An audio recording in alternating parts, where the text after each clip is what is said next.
بسم اللہ الرحمن الرحیم۔ اللہم صلی علی محمد وعلی آل محمد۔ السلام علیکم۔ درود ابراہیمی کے بارے میں ہم اکثر پڑھتے بھی رہتے ہیں اور سنتے بھی رہتے ہیں، کیونکہ درود ابراہیمی ہم سب کے دلوں کے بہت زیادہ قریب ہے۔ آج ہم بات کریں گے کہ درود ابراہیمی پڑھنے والوں پر کون سی چیز غالب رہتی ہے۔ تو درود ابراہیمی پڑھنے والوں پر سب سے پہلی چیز جو غالب آتی ہے وہ ہے اللہ کی رحمت کا احساس، اور یہ احساس کوئی وقتی کیفیت نہیں بلکہ دل کے اندر اتر جانے والی ایک مستقل روشنی بن جاتا ہے۔ جب بندہ بار بار حضرت محمد صلی اللہ علیہ وآلہ وسلم پر اور آل محمد صلی اللہ علیہ وآلہ وسلم پر درود بھیجتا ہے تو اس کا دل دنیا کی سختیوں کے باوجود نرم رہتا ہے۔ وہ شخص حالات کی تلخی میں بھی اللہ پاک کی مہربانی کو محسوس کرتا ہے۔ اسے یہ یقین حاصل ہو جاتا ہے کہ وہ اکیلا نہیں بلکہ رحمت الہی کی چھاؤں اس کے ساتھ ہے، اور یہی رحمت اس کے غموں کو ہلکا اور اس کے دل کو مضبوط بنا دیتی ہے۔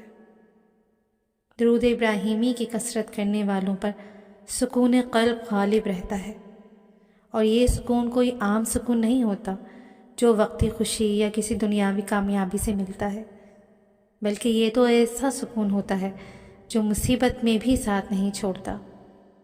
ایسے لوگ آزمائش کے وقت گھبراتے نہیں، شور نہیں مچاتے، شکوہ نہیں کرتے، بلکہ ان کے لہجے میں ٹھہراؤ اور دل میں اعتماد ہوتا ہے۔ اور اس سکون کی وجہ یہ ہوتی ہے کہ درود پڑھنے والا اللہ پاک کے فیصلوں پر راضی ہو جاتا ہے، اور رضا ہی اصل سکون کی کنجی ہے۔ درود ابراہیمی پڑھنے والوں پر ایک اور چیز جو غالب رہتی ہے وہ ہے صبر۔ یہ صبر صرف برداشت کا نام نہیں بلکہ سمجھ کے ساتھ رک جانے کا نام ہے۔ ایسے لوگ جانتے ہیں کہ ہر تکلیف کے پیچھے کوئی حکمت ہے، ہر تاخیر میں کوئی بھلائی ہے۔ وہ شکایت کم اور دعا زیادہ کرتے ہیں۔ ان کے صبر میں شکوہ نہیں ہوتا بلکہ امید ہوتی ہے۔ یہی صبر انہیں دوسروں سے ممتاز کر دیتا ہے۔ ان لوگوں پر اللہ پاک کا توکل غالب رہتا ہے۔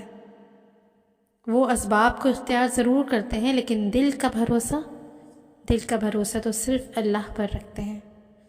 اگر راستے بند نظر آئیں تو بھی ان کا یقین کمزور نہیں پڑتا۔ درود ابراہیمی ان کے دل میں یہ بات بٹھا دیتا ہے کہ جس نبی کریم صلی اللہ علیہ وآلہ وسلم پر ہم درود بھیج رہے ہیں ان کا رب کبھی بھی اپنے بندے کو تنہا نہیں چھوڑتا، اور یہی یقین انہیں بے خوف بنا دیتا ہے جو صرف اور صرف اللہ پاک سے ڈرتے ہیں۔ درود ابراہیمی کی برکت سے بندے پر گناہوں سے نفرت غالب آنے لگتی ہے۔ وہ شخص جو پہلے گناہ کو معمولی سمجھتا تھا اب اسے دل پر بوجھ محسوس کرتا ہے۔ اس کا دل نرمی اختیار کر لیتا ہے اور ضمیر زندہ ہو جاتا ہے، اور وہ نافرمانی سے بچنے کی کوشش کرنے لگتا ہے۔ یہ تبدیلی کسی ڈر کی وجہ سے نہیں بلکہ محبت رسول خدا صلی اللہ علیہ وآلہ وسلم کی وجہ سے آتی ہے، اور یہی سب سے مضبوط تبدیلی ہوتی ہے۔ ایسے لوگوں پر نورانیت غالب رہتی ہے۔ یہ نور چہرے پر بھی آتا ہے اور کردار میں بھی۔ ان کی باتوں میں سختی کم اور تاثیر زیادہ ہوتی ہے۔ لوگ ان کی موجودگی میں خود کو بہتر محسوس کرتے ہیں، کیونکہ درود ابراہیمی پڑھنے والا خود ایک چلتا پھرتا پیغام بن جاتا ہے۔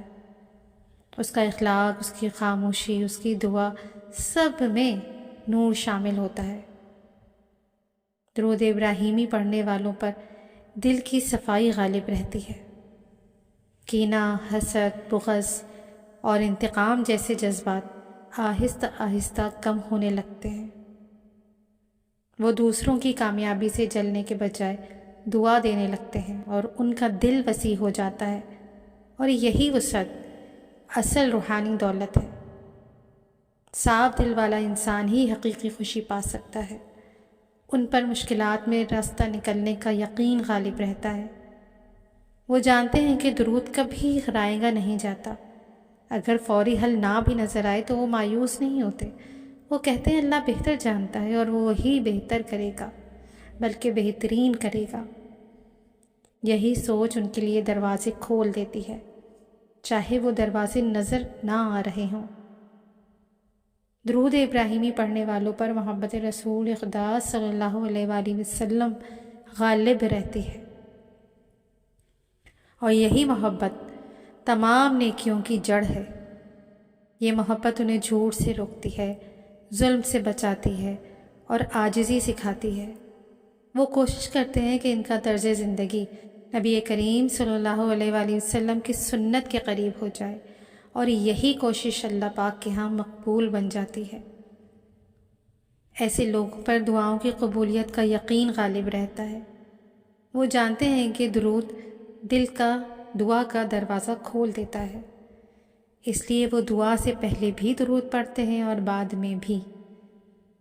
اور پھر ان کا یقین ہوتا ہے کہ جب نبی کریم صلی اللہ علیہ وآلہ وسلم کا ذکر ہوگا تو اللہ پاک کی رحمت ضرور متوجہ ہوگی،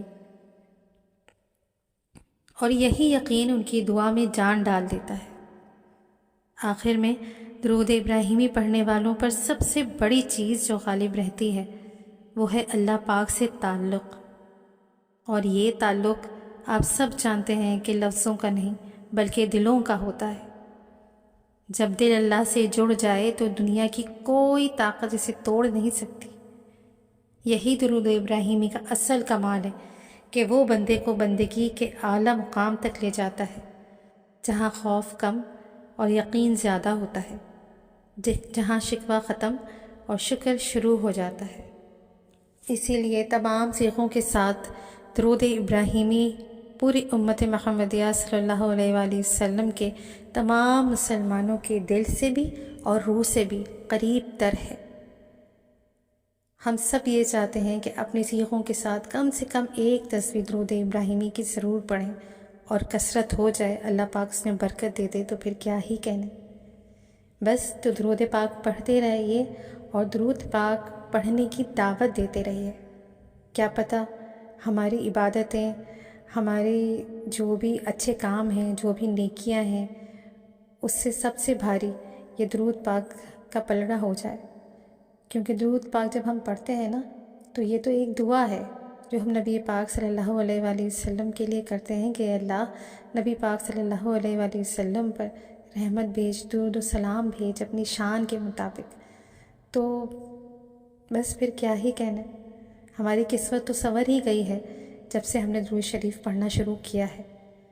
اب آگے اللہ جانے اور اس کے کام جانے۔ مجھ گناہگار کو اپنی دعاؤں میں یاد رکھیے گا۔ جزاک اللہ خیر۔ اللہ حافظ۔